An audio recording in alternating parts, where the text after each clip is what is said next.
Have you ever wondered how the wheels of political reform began turning in colonial India? What sparked the journey towards a democratic system of governance in a nation under British rule? The answer lies in a significant piece of legislation known as the Indian Councils Act of 1892.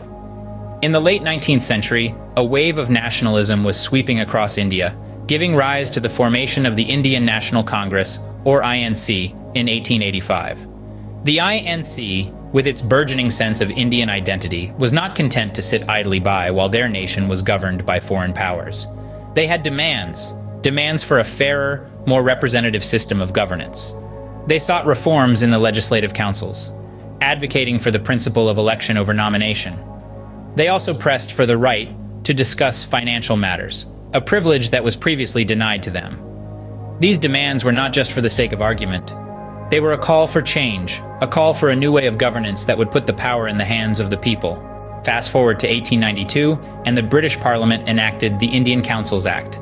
This act was a direct response to the demands of the INC. It increased the number of additional or non-official members in the legislative councils. The Central Legislative Council saw a rise from 10 to 16 members. Bengal had 20 members, Madras had 20, Bombay had 8, Oudh had 15, and the Northwestern Province had 15. However, the representation of Indians was still limited. Of the 24 members, only 5 were Indians. Yet, it was a step in the right direction. The members were given the right to ask questions on the budget, a right that was previously barred under the Indian Councils Act of 1861. There were strings attached, though, as members had to give 6 days' notice for their questions and were not permitted to ask supplementary questions.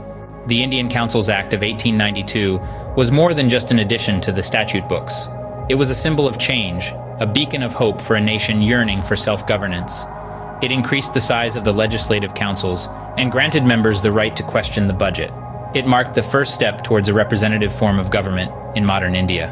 In a nutshell, the Indian Councils Act of 1892 was a landmark legislation that set the ball rolling for political reforms in India. It laid the groundwork for representative institutions and paved the way for the gradual democratization of India.